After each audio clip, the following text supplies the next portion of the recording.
Have you ever stood by the water on a windy day?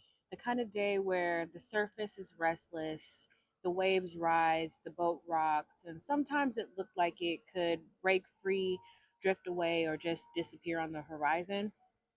But it doesn't. Not because the waves calm down, not because the storm suddenly passes. It stays because its anchor is holding. Fall is like that. The winds of life shift, the days shorten, the temperature cools, nature tells us, let go. The trees don't argue with the season. They don't clutch their leaves for fear of being bare. They release them gracefully, slowly, all at once or in bursts, until the branches stand open, ready for what's next. But here's the truth: most of us don't really know how to anchor. We cling to dead leaves even when they've dried and lost their color. We chase every wave, every thought, every obligation, and then wonder why we feel so scattered, unstable, and tossed around. Today, I want to explore what it means to anchor your energy during this season of change. Not so that you can control the winds or fight the waves, but so that you can stay rooted while everything starts to shift around you. Let's start here with change. We live in a culture that frames change as either gain or loss. You get the promotion, you lose the relationship, you gain clarity, you lose time. But nature doesn't see it or operate that way. A tree is not mourning its leaves. It doesn't see it as something it loses. It doesn't go, oh, I worked so hard to grow these leaves in the springs, I can't let them go. No. What it does is it recognizes that transformation is the cycle. Energy does not disappear, it shifts inward. What was once expressed outward as the leaves now is returning to the roots, strengthening the things that can't be seen.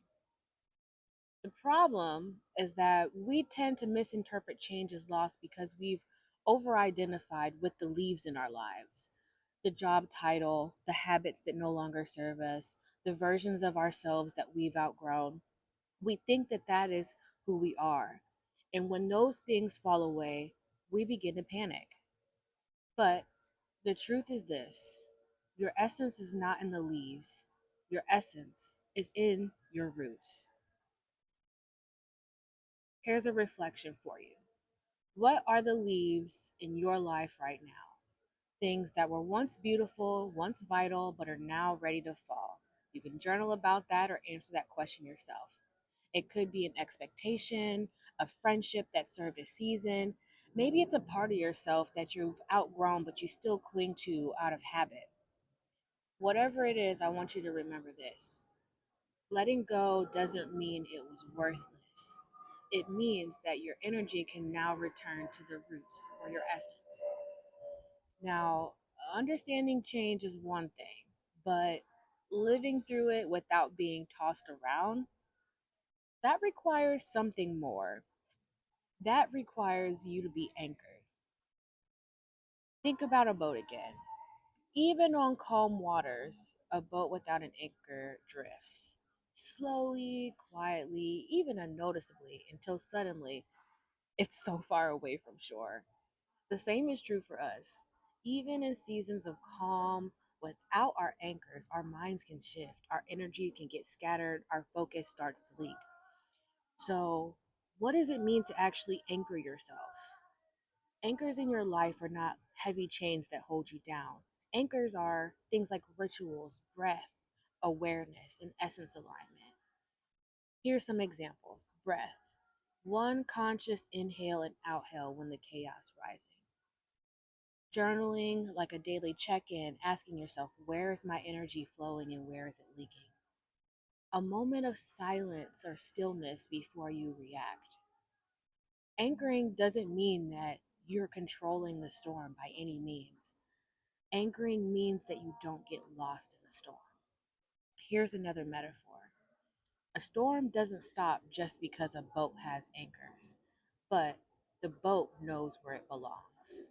And with that, another reflection: what anchors do you already have in your life? And which of your anchors have you been neglecting? Because truthfully, most of us have anchors. We just don't use them. We let them rust. We forget that they have power. If you feel like you're drifting, it doesn't mean that you're broken. It means that you've forgotten to drop your anchor. But anchoring alone isn't the whole story, because this season isn't just about holding steady, it's also about release. And release is where the real alchemy happens. Here's the beautiful part of fall: it teaches us that release is not an ending, it's a transformation. When leaves drops, they don't vanish into nothing. They decompose, then they become soil. Then they feed the roots that once fed them. This is the alchemy of release. Energy isn't destroyed, it is just transmuted. And in our lives, the exact same thing is true. The energy that you once gave to old patterns, expired dreams, outdated identities, that energy doesn't disappear when you let those things go. It returns to your root, it returns to your essence. So there's three steps to this alchemy. The first one is pattern recognition. You notice what drains you. The second thing is choose and decide to release it. And the third thing is transmutation. So we're going to redirect that energy inward. This is not a self improvement thing. Self improvement says to fix yourself, be better, climb higher. An essence practice says return to yourself, be rooted, be true, be authentic.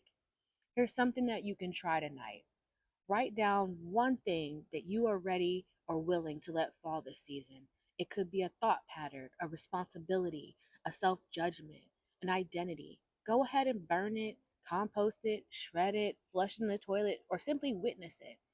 That simple act is Essence Alchemy in motion. I'm going to ask you another question. What would it feel like to root your energy deeper instead of scattering it outward? As the winds change, as the seasons shift, I want you guys to remember this. You are not the leaves, you are the root.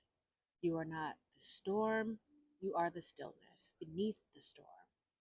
Anchor yourself, not in the noise, not in the titles, not in the ever changing season, but in essence. Because when you're anchored in essence, even the strongest winds become music. Even the biggest waves become a rhythm. So I'll leave you with one final question. What leaf are you ready to let fall so that your roots can drink deeper? I'll see you next time.